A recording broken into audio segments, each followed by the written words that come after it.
mais um filho da polca. Ele é um irmão do samba, né? Tinha a polca, dali a gente foi abrasileirando, então a gente criou o choro, o machixe. Esse machixe foi ficando cada vez mais sambado, né? E a gente teve depois o samba, né? E aí eles viraram primos, já não são mais irmãos, né? O parentesco está mais atrás. Entendi. O choro, ele existe enquanto ritmo? Ele existe o ritmo do choro? Ou ele é um encontro para se tocar outros tipos de coisas, como você falou, o machixe, ou a mazurca, ou enfim? Ou tem um ritmo, o choro? São vários acentos, né, que a gente tem. A diferença rítmica é pequena, né? Mas, assim, se você for falar com o pessoal de percussão, que é quem marca as músicas, fica mais fácil de identificar. Mas quando a gente fala que a gente é chorão, a gente toca tudo. Toca polca, toca choro, toca machixe, né? Mas existem as suas pequenas diferenças.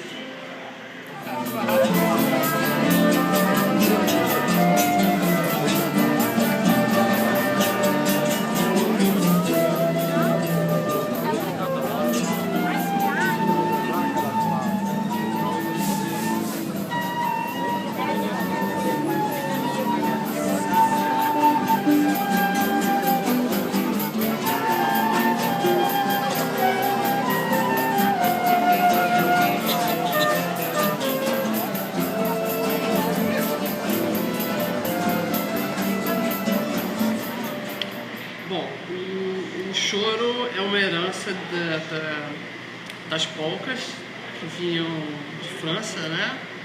E compositores da época, como por exemplo Joaquim Calado, graças à brasilidade dele e o convívio com outros músicos, né?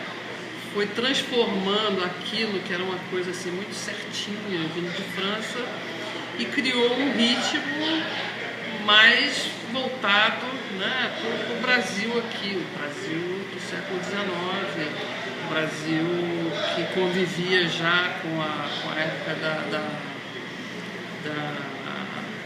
libertação dos escravos, né, com toda aquela cultura africana que também estava se incorporando, né, a nossa cultura aqui.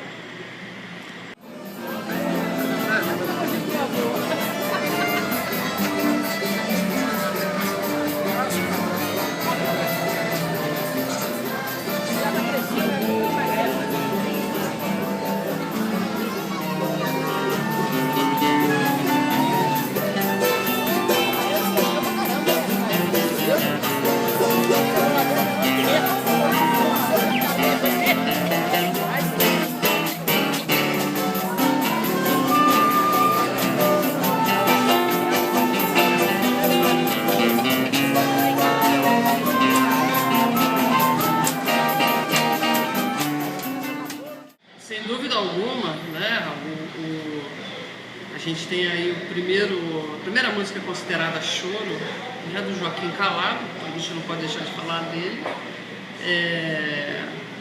Tem a Chiquinha Gonzaga, que inclusive foi amiga dele também, dessa época. A gente tem Ernesto Nazaré, um pouquinho depois a gente já chega a Anacleto de Medeiros, e depois uma série de outros, claro, Pixinguinha, né, que foi o maior expoente do choro, e Jacó do Bandolim, os grandes, e não só musicalmente falando, como também em termos de quantidade de composições, né? Pixinguinha deixou pra gente aí mais de 900 choros. E o Jacó talvez não tantos, mas eu não conheço uma música do Jacó que eu não goste.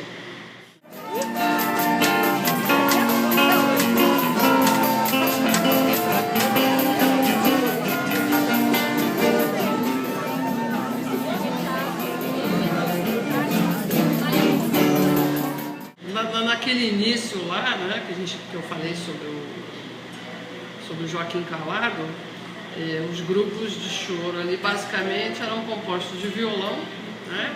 Violão às vezes 2, às vezes 3. Nessa época também surgiu o violão de 7 cordas, cavaquinho e o solista, que naquela época, Joaquim Calado tocava flauta, né? Bem mais tarde surgiu o pandeiro para acompanhar e dar o ritmo, né, a percussão para esse grupo, mas assim, que eu tenha conhecimento, ele não é um instrumento do início, né? E depois a gente foi vendo aí, né, o Jacó popularizou o bandolim, que é um instrumento que vem da guitarra portuguesa, né, que ele também tocava. Depois a gente vê regionais já formados com acordeon, né? A gente tem grandes músicos aí que tocam acordeon, mas hoje em dia basicamente a gente vê no choro flautistas, clarinetistas, né? Bandolinistas.